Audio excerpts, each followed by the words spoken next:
And we're back, and this time I'm going to show you how to use the brightness and contrast adjustment layer in Adobe Photoshop. As always, you will find the image via the description link below, and it's a little bit too bright. We want to use an adjustment layer down here, brightness and contrast. In addition, I want to show you the histogram. So let us go to Window, click on Histogram, and this is what it looks like for the unadjusted image. So on the left side we need some shadows, on the right there are all these highlights, so the white background for example. Let me show you the difference. Without legacy you can see it's proportional.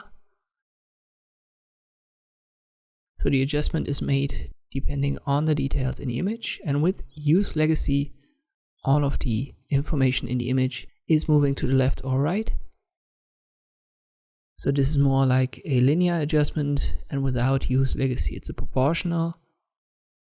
When you use images you will most often want to have the proportional, so uncheck use legacy, and there are only a few cases in which I ever used use legacy.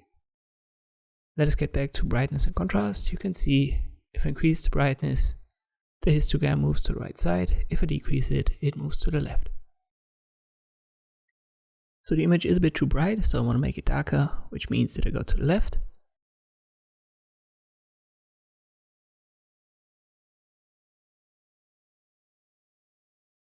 Watch the histogram and a release.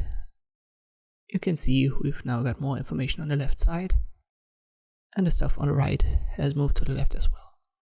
Contrast, it compresses or stretches the information.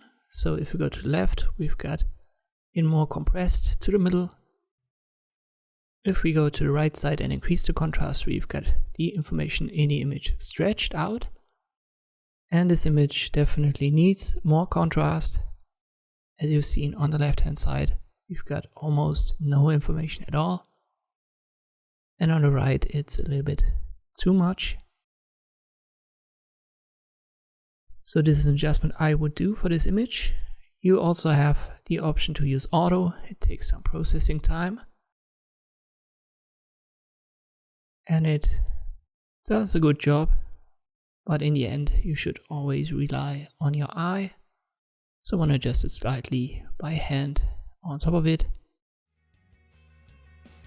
and you can always make it visible or invisible. And this is how you can use the brightness and contrast adjustment layer in Adobe Photoshop. Thank you for watching, and I'll see you next time.